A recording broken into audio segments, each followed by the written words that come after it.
Hi friends, did you know that 82% of small businesses fail due to cash flow issues? That's right, for the majority of small businesses out there, there isn't one specific bad decision or fundamental issue that is the cause of their demise. The biggest existential threat for a small business is not having enough cash flowing into the organization to be able to cover the day-to-day running of the business.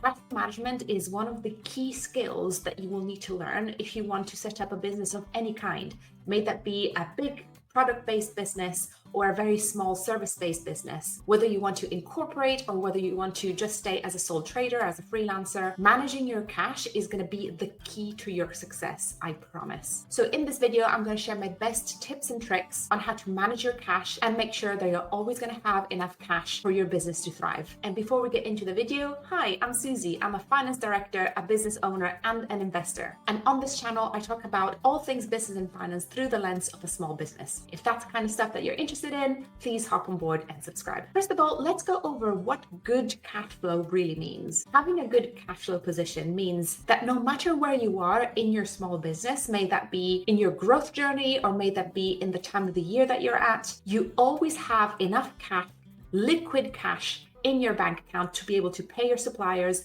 pay your employees, and pay yourself, at least for the following 12 months. And this includes periods where your sales dip because perhaps you're a seasonal kind of company, or periods where you invest heavily in maybe growing your team so that you can accept more clients. No matter where you are or what you're going through, you need to ensure that there's enough cash in the bank account to be solvent. So there's two areas here to consider. The first one is to ensure that there's always going to be some money coming in at the right time and in the right quantity. So this is your sales. So how do your sales flow and how do your clients pay you and how often? So if you're a service-based business like I am, you need to look at when you are generating income, what time during the year, and how much of it can you expect coming in cash. And the other side of things is expenses. You want to make sure that your expenditure is at a level that is sustainable, and you want to make sure that you want to time your investments so that the amount of cash that you have in your bank account doesn't take a huge hit. My first tip to manage your cash flow effectively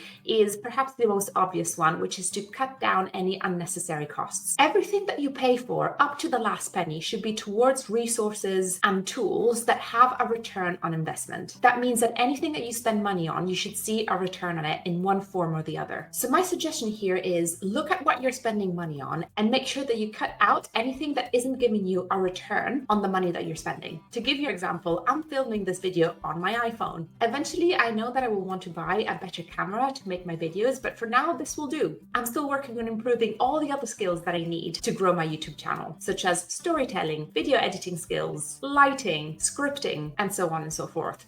It's not the moment right now to spend thousands of pounds on a new camera because my channel is still so tiny. That investment at this time wouldn't make any sense. And so I would be spending £1,000 for a new camera, but that wouldn't result in more sales being made anytime soon. My next tip is one of the most important ones that I always advise people to do is to set money aside for your taxes. My advice is to review your accounts regularly and identify how much you have accrued in terms of corporation tax that you will need to pay and any other taxes such as VAT. Make sure that you estimate these taxes regularly and that you set money aside literally in a separate savings pot so that you're not tempted to spend money that doesn't belong to you. Set money aside for taxes. Make sure that you do it in time for whatever payment deadline that you have for those taxes so that you always know that you will have that money set aside when the time comes. Don't wait for the very last moment to do this. Make sure that you're replenishing that tax pot regularly. I would say once a month would be great, but if you do it quarterly, that would be fine as well, as long as you don't wait until the very day before the filing deadline. Another way that you can ensure that your cash flow stays healthy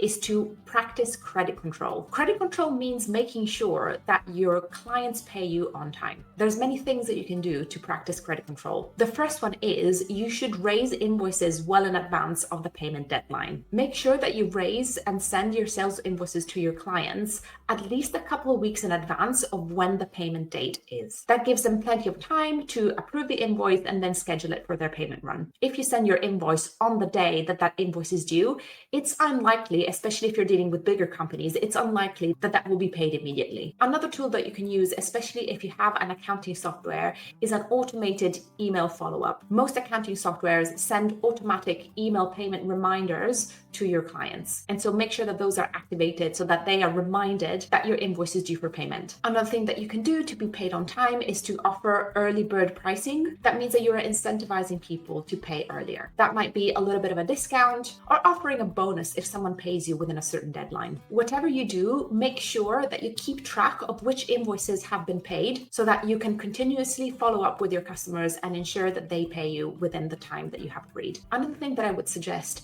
is to really think strategically about your offer and specifically about your revenue streams. For example, revenue models are fantastic for cash flow purposes are retainers or monthly membership schemes. That means that no matter what, every month you will receive a set amount of cash from whoever is paying you on a retainer or from the people that are part of your membership. Of course, this option will depend a lot on what you sell and how you work, but that's something definitely to think about if cash flow is an issue for you. If this kind of revenue model isn't really accessible to you at the moment, and if you're only working on a one-off basis, then the best thing that you can do is make sure that you are booked months in advance. So for example, if you're a website designer and you have a target goal of X amount of clients per month, make sure that those are booked in at least 3 months in advance, and make sure that you collect a deposit at the beginning so that the client is fully committed to working with you. This way, you know for how much time you have that guaranteed income coming in, and you're always working 10 steps ahead. My next tip is to start building reserves within your company. Reserves are essentially savings. It is the amount of money that is left after you pay your corporation tax and after you pay yourself. You just leave it in the company's bank account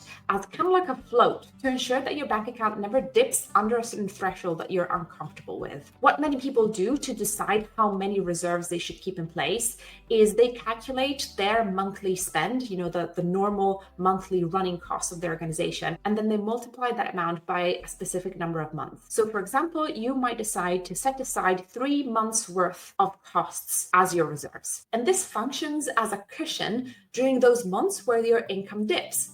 Income may dip for a number of reasons, and many of them might be very good reasons. For example, you might want to take a month off, or you might want to step away from selling and working in the business and set aside some time to work on the business and think about new offers and strategize a little bit. And so some months might be lower in sales because effectively you're selling less. And so having a certain amount of money in your reserves would allow you a little bit of a cushion that you can count on those lower sales months. The smaller your company is and the smaller your team is, the lower that amount needs to be. But the bigger your company grows, the more you might want to build up those reserves to be nice and healthy. Now, my next option to manage cash flow is one that I don't like to recommend, but it might be necessary for some of you. And that is to look into credit options. By that, I mean any kind of loan and any kind of credit that you might get from other institutions. An example is a credit card, your bank overdraft, or any other kind of business loan. Now, I don't like recommending this because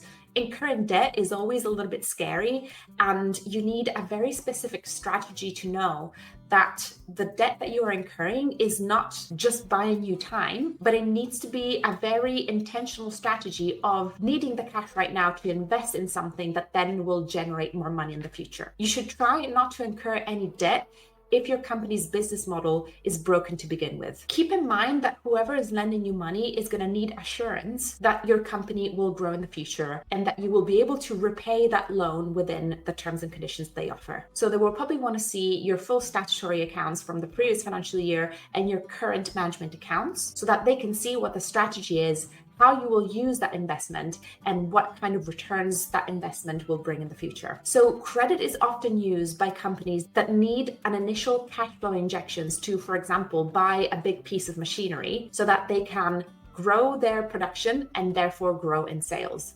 However, if your business just isn't selling, and if you're offering a product or a service that doesn't have a market anymore, or that has become obsolete, incurring debt to be able to keep yourself afloat is not a good idea, I would say. Regardless, many companies do look into financing to be able to cover in the short term a period of cash shortage. And then my next suggestion is to draw up a cash flow report that covers the next 12 months. So that's called a rolling 12-month cash flow. This report shows when cash will be coming in over the next 12 months and when the cash will be spent over the next 12 months and what the expected bank balance will be at the end of every month. This will allow you to foresee when there might be any cash flow shortages and to plan for them accordingly. So for example, if your cash flow shows that in 6 months' time you're going to have a couple of lower sales months, you might want to delay the purchase of a piece of equipment until you have grown that bank balance back up. The best thing that you can do for cash flow management, but in general for financial management, is to prevent rather than cure. Sure, you should look at the past and what you have achieved so far and what the performance was for each one of your offers or products, but you should also always keep an eye on the future. What's going to happen between now and next year? Will I have enough cash to pay my people? Am I spending my money for the right things at the right time? And there you have it. I really hope that this video was helpful and that it inspired you to look at your cash flow. Let me know in the comments what other money-related challenges your business is facing at the moment. And while you're at it, watch this video over here, where I share everything that they don't tell you about selling digital products. Thank you so much for watching. Remember to subscribe and hit like, and I'll see you at the next one. Bye.